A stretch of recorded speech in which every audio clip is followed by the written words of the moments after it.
Selamat malam. Selamat malam. Ya, baik. Ini saya ke Bu Dirjen dulu kalau gitu.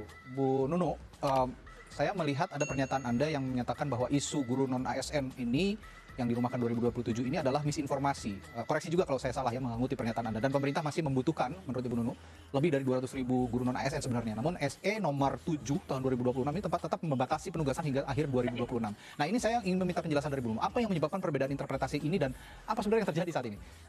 Ya, terima kasih Mas. Jadi keluarnya SE tersebut sebenarnya sudah dikoordinasikan dengan Menpan ya, Menteri terkait.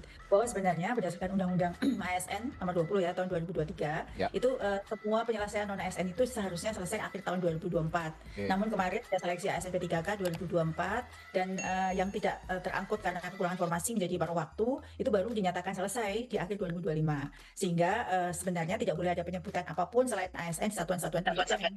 Namun berdasarkan data yang kami dapatkan ada 200 lebih atau 237 146 ya tepatnya guru-guru yang terdata di Dapodik masih aktif mengajar itu masih kami butuhkan. Maaf, 200.000 ya Bu ya? Ini satuannya 200.000 atau 237.146. Oke, baik, 237.000 lebih ya. Oke, baik, silakan Bu. Ya, itu ternyata masih kami butuhkan. Namun mereka statusnya masih non ASN. Oke. Dikarenakan ada himbauan ya atau secara undang-undang itu jika sudah diterapkan karena tidak boleh ada status apapun selain ASN, maka kami khawatir kalau pemerintah daerah tidak punya rujukan yang kuat untuk tetap memperkerjakan guru-guru non ASN yang masih kami butuhkan. Sehingga kami bersepakat dengan Menpan juga untuk membuat edaran menteri yang mana isi edaran itu adalah guru-guru itu masih boleh dipekerjakan atau jangan diberhentikan dulu. Itu diperlukan oleh kepala daerah ya agar mereka punya rujukan pegangan untuk tetap bisa memperkerjakan non ASN di sekolah-sekolahnya, termasuk memberi gajinya.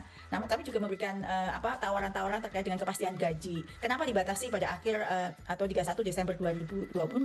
Karena memang setiap perjanjian seperti P3K juga di akhir tahun ya Mas ya. Harapannya saat ini sedang menggodok ya bersama dengan kementerian terkait untuk skema apa sih nanti yang akan kita bisa lakukan untuk tahun 2027 ya. Harapan kami memang tidak, karena sudah tidak ada lagi status non ASN, maka ada skema untuk rekrut guru. Karena kami juga tahu selain 237.000 lebih yang masih berstatus non ASN, kami juga menghitung kebutuhan guru kita ini saat ini hingga 480.000 lebih. Dan itu perlu solusi cepat agar segera ada skema yang mana guru-guru ASN yang sekarang ini belum punya status ASN itu akan dapat skema baru. Nah, skema barunya apa? Ini pasti kaitannya bukan hanya dengan Kemendikbud, tapi juga Kemenpan RB dan lain sebagainya. Nah, seperti itu, Mas. Itu yang jadi concern saya juga, Bu Nunu, bahwa seperti yang Anda katakan, kebutuhan guru sendiri di Indonesia ini 800.000. Nah, ini sebenarnya juga masih banyak ya, masih banyak perlu. Nah, ketika ada aturan ini tentu saja ada keresahan dari publik bagaimana kalau memang kualitas pendidikan kita akhirnya menurun dengan defisit jumlah guru ini, termasuk guru-guru honorer. Nah, tadi kalau kata Bu Nunu masih dicari skema yang pas gitu ya. Ketika 2027 tidak ada lagi yang non ASN, harus ASN semua, tapi di sisi lain masih banyak guru-guru honorer yang harus diangkat menjadi ASN dan itu butuh proses. Nah, kira-kira nanti saya akan tanya lebih lanjut juga ke Bu Nunu. Kira-kira tapi dari sisi guru, saya ke Bu Retno dulu. Dari sisi guru, Anda bisa menerima penjelasan dari yang Bu Nunu jelaskan tadi, Bu Retno? Iya, pertama kayak ini kalau saya menangkap ya, karena dalam Undang-Undang ASN juga memang tidak ada istilah guru honor ya, tetapi maka menggunakan ASN ya. Lalu guru ASN itu P3K termasuk P3 kan, dan P3K itu kan ada paruh waktu dan penuh waktu. Karena yang paruh waktu itu sebenarnya yang waktu itu tidak lolos, lalu kemudian tetap diangkat, tetap dilantik, dan itu dengan istilah paruh waktu. Nah, ini kemudian P3K itu kan menjadi tanggung jawab daerah dalam pembayaran. Nah, ini yang tadi Bu Nunu katakan tetap dibutuhkan jelas, karena kita kekurangan guru kalau mereka tidak dipekerjakan. Lalu mereka itu sebenarnya dari honornya kemudian diubah gitu, saya menangkapnya gitu menjadi P3K tadi, tapi dengan istilah tadi ya paruh waktu misalnya. Nah, ketika paruh waktu itu kan jadi beban APBD kan. Nah, ini akan jadi masalah besar ketika APBD-nya nggak cukup gitu. Nah, jadi kalau APBD-nya nggak mampu membayar, kan itu sama dengan kemudian tidak akan mengangkat. Nah, akhirnya tetap kekurangan guru. Nah, ini yang mungkin penting ya, karena 1 tahun itu kan sejak 2022 ya, dan diperkirakan sampai 2030, kita itu rata-rata kan guru PNS yang pensiun atau ASN itu sekitar 60 sampai 80.000 per tahunnya ya. Terus diperkirakan gitu kan, memang tadi Bu Nunu menyebut angka juga, itu juga FSGI juga menghitung sebenarnya sekitar 357.000 gitu. Kalau kita berbicara di 2030. Nah, penyiapannya kan harus dari sekarang. Nah, problemnya adalah dengan kondisi efisiensi, dengan kondisi keuangan daerah yang mungkin tidak semua daerah mampu. Nah, akhirnya nih siapa yang mau membayar guru yang dulu namanya honorer, lalu akan diangkat atau sudah diangkat menjadi P3K paruh waktu. Itu yang kami tentu memikirkan itu. Jadi mau tidak mau nih, kalau nggak sanggup, kan daerah berarti nggak ngangkat. Nah, kalau nggak ngangkat, berarti konsekuensinya sekolah kekurangan guru. Nah, kalau kekurangan guru berarti layanan pendidikannya kan berpengaruh gitu ya terhadap Ya, kualitas layanan betul. ini yang problem. Oke, nah bicara soal payung hukum dan juga bicara soal skema tadi yang sedang digodok, di sini ada Pak Lalu dari DPR yang juga sebenarnya ini bagian dari tugas Pak Lalu juga untuk sama-sama membicarakan, menjadi penengah begitu antara para guru, kementerian dan juga serikat begitu ya kira-kira. Bagaimana skema yang pas dan payung hukum apa yang cocok? Kalau tadi bicara soal APBD, kalau kata Bu Retno sanggup atau tidak sanggup, saya juga ini pendapat saya ya, nanti juga bisa dibahas, ini debatable. Bagaimana APBD banyak sekali di daerah, kepala daerah yang menggunakan APBD-nya banyak yang tidak sesuai dengan peruntukan. Saat ini sedang ramai di Kalimantan Timur bahwa ada pemerintah provinsi dan gubernur yang membelanjakan APBD yang tidak selayaknya. Ini kan juga sebenarnya contoh-contoh seperti ini bisa dialihkan begitu. Anda ada Pak Lalu dari DPR, Anda ada upaya dari DPR untuk setidaknya berkomunikasi dengan pemerintah-pemerintah daerah untuk membahas skema yang pas untuk masalah ini, Pak Lalu.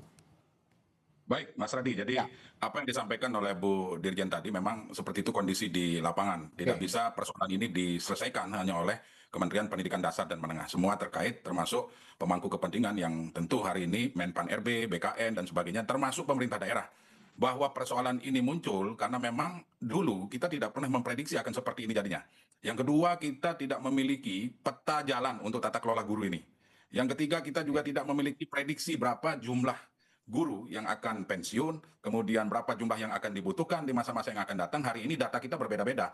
Nah, inilah yang saya sampaikan bahwa sinergi semua pihak, termasuk pemerintah daerah dan pemerintah pusat, itu harus terus dilakukan.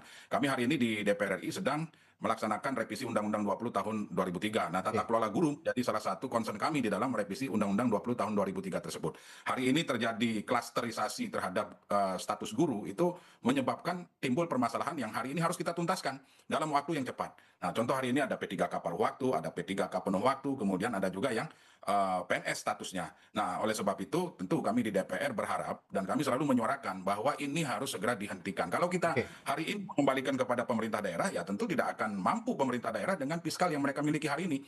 Jumlahnya gede banget ini, jumlahnya besar dan harus ada solusi. Nah, jadi kita harus sepakat kriteria seperti apa yang harus diangkat menjadi PNS, kemudian kebutuhan kita berapa, formasi yang dibutuhkan berapa, yang pensiun berapa, ini juga kita harus punya data yang real, Bu Dirjen. Karena kalau kami lihat hari ini masing-masing daerah macam-macam tuh status honorernya. Ada status honorer yang ditandatangani SK-nya oleh kepala sekolah, ada yang ditandatangani oleh kepala dinas, ada juga yang ditandatangani oleh bupati maupun wali kota atau gubernur. Nah, inilah yang harus kita sinkronkan bersama. Ini aturan mana yang harus kita gunakan? Apakah yang ditandatangani oleh kepala sekolah itu bisa juga direkrut atau seperti apa? Nah, inilah yang harus kita segera bahas bersama. Persoalan ini harus kita tuntaskan, tidak bisa berlarut-larut.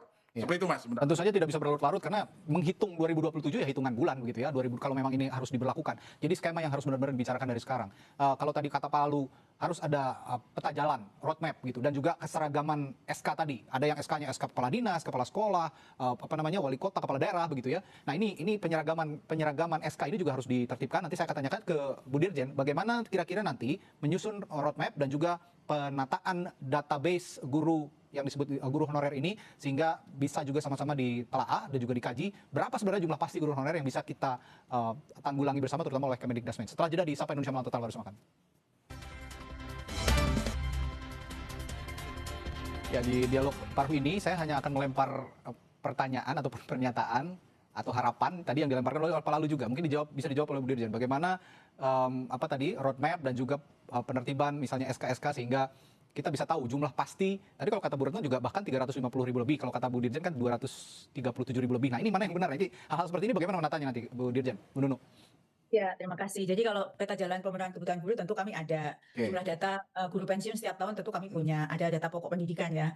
Lalu proyeksi kebutuhan guru tiap tahun kami juga sudah punya. Jadi seperti proyeksi kebutuhan tiap tahun misalnya tahun 2027 jika tidak ada pemenuhan guru ASN, maka 2027 itu dengan ditambah guru pensiun dengan kekurangan yang tahun 2026 ini 489.000 maka akan menjadi 500.000 lebih. Kami punya proyeksi kekosongan gurunya bahkan sampai ke mapel, bahkan sampai ke sekolahnya, mapelnya apa dan sebagainya ya, karena kami punya datanya.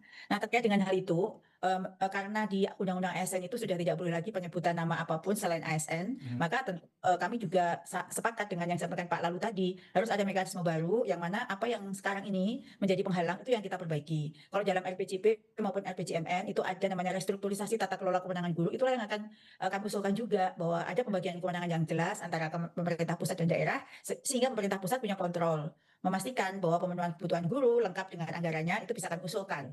Dan daerah akan melakukan pembinaan setelah guru itu menjadi guru ya. Jadi ada pre-service, in-service, dan post-service. Jadi itu harapannya ya. Tentu siapa yang boleh menjadi guru ASN nanti, apakah skemanya akan PNS atau P3K, itu yang sedang kami matangkan, tapi yang pasti ada ASN, statusnya ASN. Nah itu adalah sekarang guru-guru itu berhak untuk ikut semua tanpa kecuali, untuk mengikuti seleksi tersebut agar mereka juga bisa memenuhi kebutuhan guru. Lalu kalau Pak Lalu tadi menyampaikan status apa saja, nah untuk jadi guru ASN itu kan ada syarat yang diterapkan oleh Menpan, itu yang harus dipenuhi syarat-syarat tersebut. Ya syarat guru itu harus diikuti tes dan lain sebagainya, sehingga mereka dapat di jabatan-jabatan yang dapat disebut dengan guru profesional, begitu Mas. Oke, ini kan yang sedang dikaji, tapi begini Bu Dirjen, saya ingin juga pembicaraan malam hari ini, dialog kita malam hari ini juga dalam rangka untuk menenangkan para guru yang khawatir sebenarnya, karena ada bahasa kan atau ada anggapan benar-benar dilarang mengajar di sekolah negeri pada tahun 2027. Nah ini untuk menenangkan. Jadi itu sebenarnya saya klarifikasi dulu Mas, nggak ada kalimat itu. Nggak ada kalimat itu ya?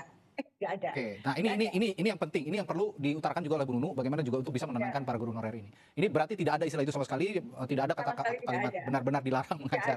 Oke. Nah, artinya dengan jangan salah urutkan ya Mas ya. Oke, tidak ada kalimat itu.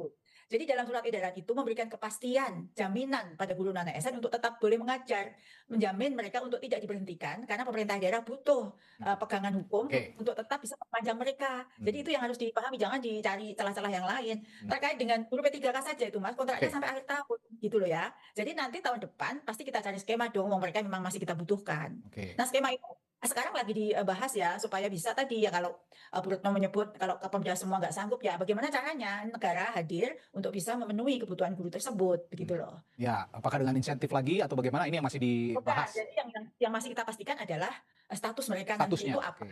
Ya, dan kalau untuk penggajian yang sekarang non ASN itu juga sudah kami siapkan, bahkan kalau pemerintah daerah tidak mampu, kami sudah siapkan dalam edaran itu ada yang punya sertif dapat tunjangan 2 juta, yang belum punya dapat subsidi. Kemudian bahkan yang tadi disebut Bu Retno untuk paruh waktu, karena paruh waktu itu bahkan sudah ada edaran menteri dibolehkan menggunakan dana BOS meskipun statusnya ASN. Ada relaksasi ya. Kami itu terus mencari cara agar guru-guru ini jangan sampai tidak mendapatkan kesejahteraannya, diberhentikan, tidak mengajar. Sementara sebenarnya kami itu masih butuh, bahkan kekosongan guru sampai angka yang sangat tinggi.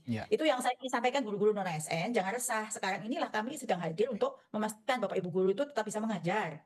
Jangan khawatir untuk dirumahkan, itu yang paling penting. Jangan khawatir untuk dirumahkan. Jadi sekarang ini pemerintah melalui Kemendikbudrismen sedang menggodok saja ya, menggodok status apa yang akan diterapkan nanti di tahun 2027. Tapi perkara mereka masih bisa mengajar, ini sangat bisa, bahkan masih bisa dikatakan bisa mengajar dan akan memperoleh hak-haknya mereka. Iya, tunjangannya pun untuk non ASN itu kan sudah kami hitung, yang mereka yang 237.000 itu tunjangannya mereka sudah ada, insentifnya sudah ada, naik semua di tahun 2026 ini Mas. Oke, nah Bu Retno, kalau begitu dari penjelasan Bu Dirjen tadi, kira-kira para guru honorer yang juga bisa Anda wakili malam hari ini, apakah juga bisa merasa tenang, tidak merasa gusar, mereka kan khawatir 2027 bagaimana nasib kami, bagaimana Bu Retno? Ya, pertama kan ini sebenarnya kalau kita nyimak ya dan membaca essay itu sesungguhnya guru-guru ini tuh dipastikan statusnya oleh kementerian gitu. Jadi istilah yang disebut dengan honorer itu udah nggak ada. Lalu berganti dengan istilah kan ASN tadi. Nah ASN sendiri kan ada P3K, ada PNS ya. Nah kalau PNS kan pembayarannya itu bisa dengan APBN kan sebenarnya. Tetapi kalau P3K ini menjadi beban daerah gitu. Nah bagi kami ya FSGI, kami meminta supaya ini segera, kalau memang tahun 2027, maka ini kan ada Pak Lalu juga ya sebagai Komisi 10, artinya ini kan harus juga dipastikan, meskipun tadi Bu Dirjen bilang udah disiapkan gitu tuh skema-skema yang selama ini ada gitu dan lain-lain gitu. Tetapi tadi ketika kemudian daerah kan kementerian juga sedang membuka laporan kan, waktu itu juga saya membaca ya bahwa silahkan dilaporkan kalau memang pemerintah daerahnya nggak mampu. Nah sekarang ini ketidakmampunya seberapa sehingga Kementerian Pendidikan menurut saya kan jadi bisa menghitung gitu ya, dan ini nanti harus ke Pak Lalu nih DPR gitu kan ya. Kemudian bagaimana kami FFSGI adalah bagaimana memastikan guru-guru ini dengan status tadi barunya tadi gitu ya, itu tetap digaji gitu, tetap dibayar. Bahkan sebenarnya kalau P3K menurut saya itu kan mau paruh waktu paruh waktu misalnya, itu sebenarnya mereka juga artinya bisa UMR akhirnya gitu kan, mau nggak mau gitu. Jadi tadi Bu Dirjen juga nyebut dana BOS gitu. Nah cuma kan dana BOS itu terbatas untuk bayar guru honor ya Bu Dirjen ya. Jadi untuk membayar honor guru gitu, karena sekarang kan prosentasenya kalau sekolah negeri dengan sekolah swasta memang beda ya. Tapi sekolah negeri itu kan 20% ya. Jadi itu angkanya tinggi. Jadi kalau misalnya saja kalau kita mendapatkan setahun itu 10 juta deh misal angkanya gitu, maka kan 20%-nya hanya bisa 2 juta gitu kan. Tapi kalau dana BOS kan berjuta-juta gitu ya, kan berapa jumlah muridnya gitu kan. Semakin banyak murid maka semakin banyak dapat. Nah, problemnya kan untuk yang sekolah-sekolah mungkin negeri itu juga ada yang muridnya tidak banyak kan di berbagai daerah. Nah, mungkin Ya, ini ini hal yang pada kesempatan ini memastikanlah ke Kementerian Pendidikan dan juga Pak Lalu gitu ya, ya ya, sebagai oke. pastikan gitu mereka berubah status tapi juga kesejahteraannya kalau bisa ditambah bukan malah dikurangi atau Oke, mereka akhirnya daerah nggak mampu terus mereka jadi hilang gitu oke. atau Ya, tidak dengan tanda kutip jadi dipecat kan begitu. Nah, ini ya, yang kita harus hindari gitu. oke. Lindungi lah untuk Baik. mencegah itu tadi. Ya, kalau gitu ya terakhir Kepala Lu, bagaimana Anda mengawal di DPR kalau begitu? Tadi kan ada pembahasan skema dan singkat saja soal nanti pembahasan anggaran di tahun 2027 khususnya untuk kalau memang tidak boleh disebut lagi guru honorer, ya tadi kalau kata Pak Bu Retno kan guru-guru paruh waktu. Bagaimana status mereka nanti? Bagaimana mengawal ini, Pak Lalu? Ya, tentu kami di Komisi 10 sangat senang, sangat gembira mendengar penjelasan dari Bu Dirjen tadi bahwa ternyata tidak ada tidak ada penghentian status, artinya hanya sekedar berubah nama saja. Ya, berubah Ya, beralih gitu ya. ya, jadi berubah nama yang tadinya P3K paruh waktu, P3K penuh waktu, berubah menjadi non-ASN. Ya, harapannya tentu pertama, kami Komisi 10 akan terus melakukan pengawasan terhadap peralihan status ini. Yang kedua, kami ingin memastikan bahwa dengan beralihnya status ini, kesejahteraan guru ini tidak berkurang. Hari ini Mas Adi, masih kita temukan guru-guru kita ya, yang kategori honorer inilah. Itu penghasilannya ada yang 300.000 sampai dengan 500.000. Data kami di Komisi 10, 42% dari guru honorer itu masih bergaji di bawah 2 juta. Coba bayangkan itu. Jadi 2 juta, 46% jumlahnya. Ini sungguh sangat tidak layak bagi seorang guru, apapun statusnya. Ya, katakanlah statusnya tadi misalnya honorer atau P3K paruh waktu dan sebagainya. Nah, oleh sebab itu, ya tentu kami akan terus melakukan pengawasan. Mudah-mudahan skema yang disusun oleh Bu Dirjen dan kawan-kawan di Kementerian Pendidikan Dasar akan menjadi solusi itu. Yang jelas kami concernnya adalah Komisi 10 ingin agar kesejahteraan guru ini meningkat. Karena apa? Kalau guru ini sudah sejahtera, maka insya Allah mereka akan